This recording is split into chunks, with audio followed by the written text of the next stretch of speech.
gentlemen. So let's get right into, I guess I'll quote the second paragraph. She's quoting Peter Lloyd.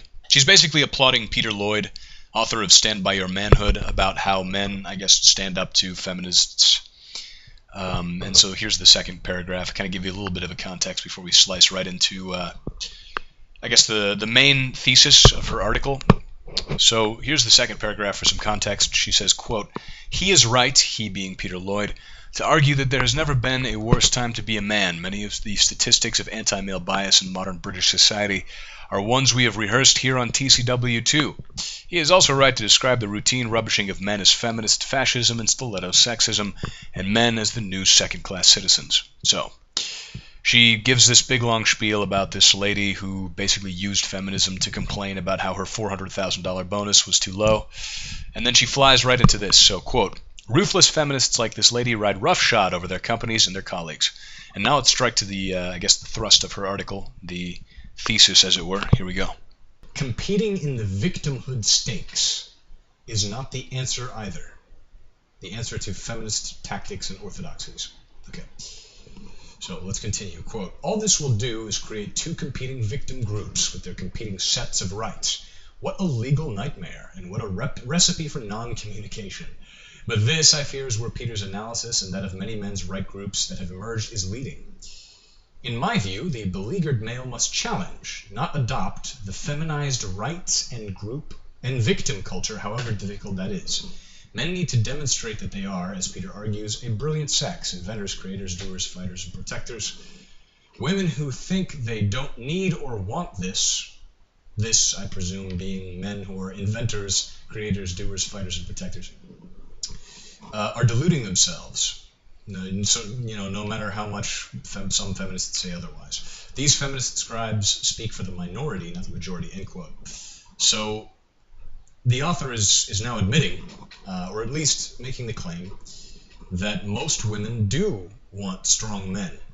The sort of classic male archetype, the inventor, creator, doer, fighter, or protector, regardless of what feminists say. So let's continue.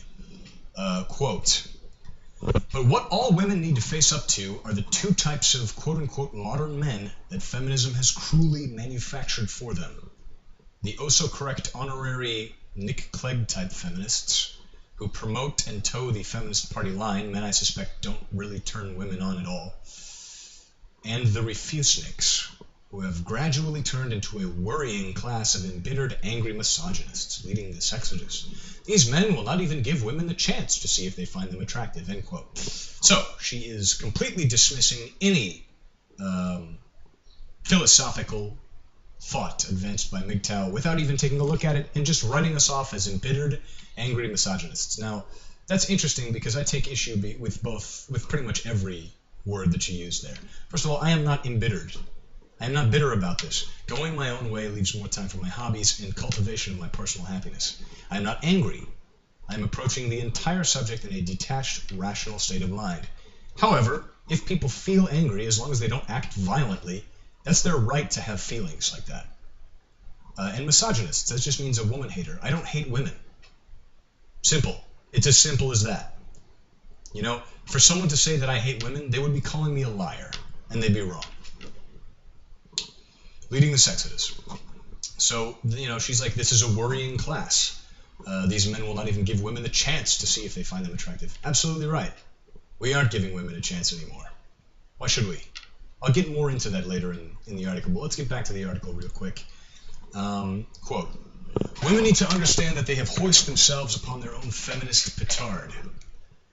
For anyone who doesn't know what that pretty obscure turn of phrase means, when you hoist yourself on your own petard, that just means that you've basically destroyed yourself with your own actions. You've gone against your own interests with your own actions. You've basically done yourself in.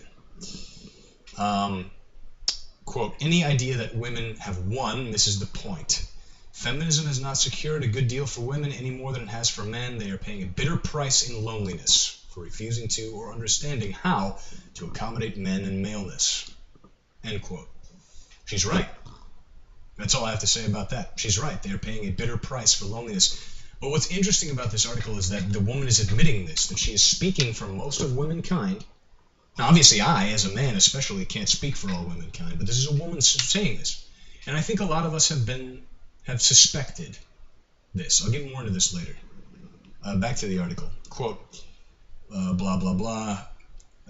For an army of women, Mr. Right is simply not there, no matter... She's quoting Peter, right, when she says this.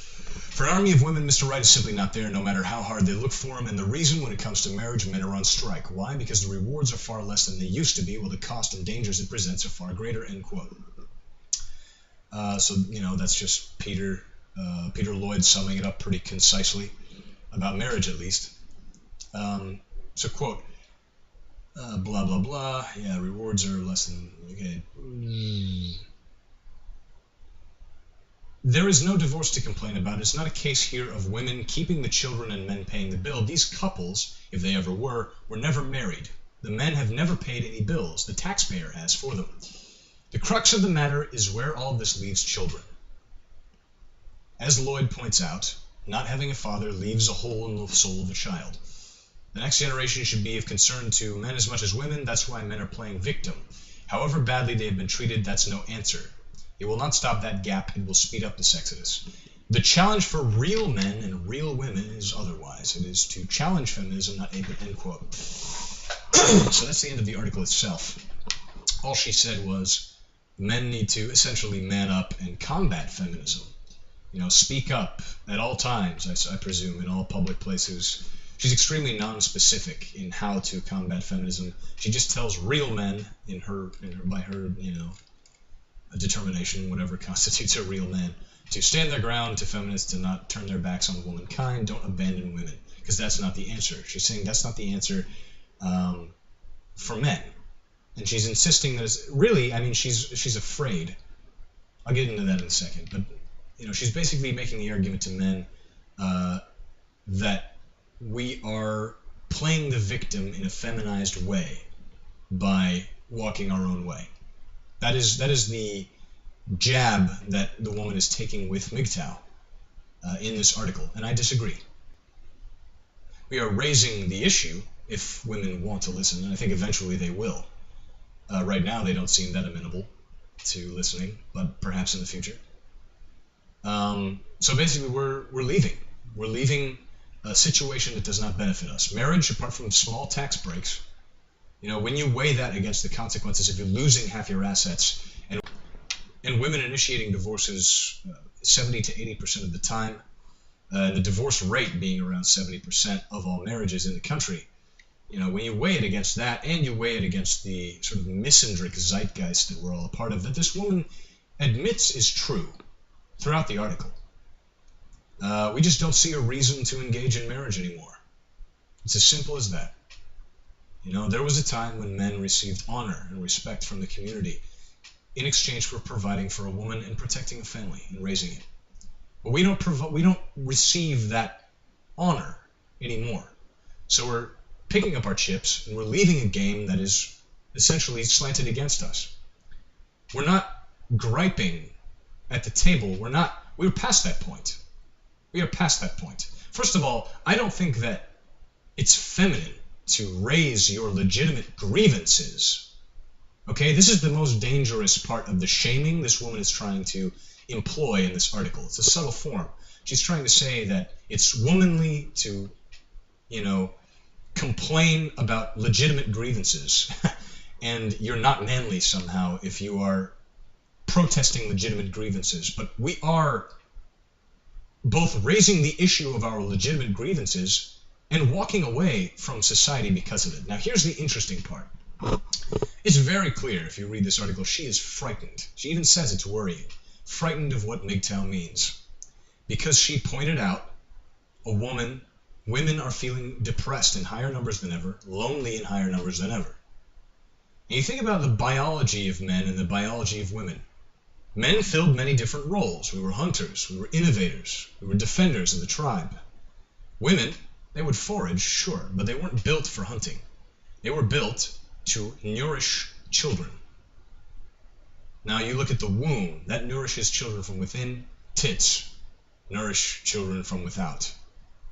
They are biologically programmed to want to mate, to copulate, and to pair bond with a man who can provide resources for the stability of raising that child. So of course women are afraid of what MGTOW represents. We are taking the high road. We are not being violent at all. We are taking the high road and walking away. We are refusing to be denigrated. We are refusing to play a game where we are disrespected, because in the end, gentlemen, and this is the point of this video, women need men more than men need women for our happiness. Men can be happy without a woman in our lives because we have a lot of passions, hobbies, ambitions, exploration. You know, one of my favorite things to do when I have the money for it is to take a trip somewhere I've never been across the world, and explore. I love that. Trailblaze. It's amazing. I have so many hobbies that make me happy. Here's the thing. If men walk away in great enough numbers, we will create male scarcity, and women will have to behave respectfully towards men in the future in order to get relationships with us. It's something that we want maybe, but we don't need. They feel that they need it far more than we do. They don't have to have it, they don't need it, but they want it a lot more than we do. Biologically. So, when you look at MGTOW and you see that every year since 2009, MGTOW views in Google have been more than doubling. MGTOW is becoming far more powerful and far more popular, and the more the men that walk away, the more men that aren't willing to, have some shouting match with a feminist, but instead walk away and do our own thing until they shape up and show us true respect en masse in a society. Even then we will be suspect, because there are biological, evolutionary, psychological things to consider as well. Anytime you think about engaging in any sort of relationship with a woman, you need to be aware of evolutionary psychology and biology. But if marriage, for example, or even pair bonding or relationships were ever to be something that was considered by men going their own way, by definition, society would have to change greatly. And we aren't going to sit around and argue with you and waste our time. We're going to enjoy ourselves. And when you realize that we have left you and are depriving you both of our resources in terms of providing for a family, as well as our affection, our approval, our love. You don't get these things. You get our cold indifference. Not hateful, but just indifference. We are indifferent, actively indifferent. Until such a time as society changes drastically, and men are no longer shit upon in the media, shit upon in the cultural zeitgeist, shit upon in sitcoms, shit upon in Cosmo.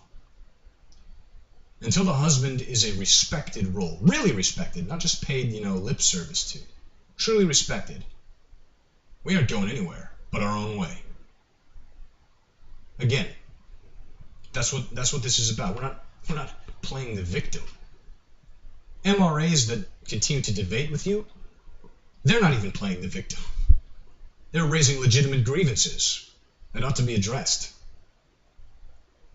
Not like these microaggressions that all these fourth wave and late third wave feminists raise in the office, all that bullshit. Real grievances. Statistically backed grievances. Suicide rates. Unfair jurisprudence. True grievances. But here's the final part of the article. Okay? Here's the final part. She didn't suggest about how to stand up, quote unquote, to feminists at all. If you want to debate a feminist in a coffee shop or something like that, you better not raise your voice, man. Because everyone's going to look at a man raising his voice and think, oh, someone stop him. If a man and a woman start raising their voice to each other, female in-group preference guarantees, as well as many blue pill manginas, these people are all going to look at it and immediately favor, side with the woman. They're going to say, oh my goodness, it's getting heated. And if men start making too much sense, winning the argument too resoundingly, a woman might start hitting him in public. And what is he going to do? He's not going to hit back. He'll be socially ostracized completely. He's not, even if he defends himself and accidentally, reflexively, strikes out and hits her, and not even that hard, that guy is getting ostracized. He may not go to prison, but he may lose his job. He may lose friends. You stand up to a woman in public like that too. You engage a feminist in public in a coffee shop or in a restaurant or in a library, fireworks will fly and it will not look good for the man. Everyone is afraid of feminism. So everyone is going to immediately jump to the woman's aid, whether it's blue pill manginas that write these BS articles like throwing other men under the bus, calling every man a creep, but like male feminists. These men will also leap to immediately rule out the possibility that the woman was wrong. There is no room for dialogue, no room for communication, until society is ready to hear us. Here's the thing. In the end, I don't debate with feminists anymore. Because really, they don't even care. Like, all these women that try and argue with MGTOW, they don't even care about trying to raise rational arguments at all. They just care about either getting attention or winning, basically just using ad hominem, strawman attacks, using childish, pedantic tactics that are frankly so pathetic that it takes a lot of patience for me to exercise, the proper respect. Because I will treat people with respect until it's basically such a non-issue that I go my own way, which I am. I believe in treating people with respect. I also won't tolerate any bullshit, though. Here's what feminists and women who also consider themselves like NAWALTs or Women Against Feminism, here's what they all don't understand. The time has passed for us to try and convince you of anything. The time has come for you to convince us. What's in it for us to come back to the table? If you can't, enjoy a world where we're not going to interact with you. Or we'll interact with you in a minimal, very minimal capacity. You certainly won't get to know us. You certainly won't get provided for by us. We MGTOW are going our own way until you can show us why we should do anything differently. Thank you, gentlemen, and have a pleasant evening.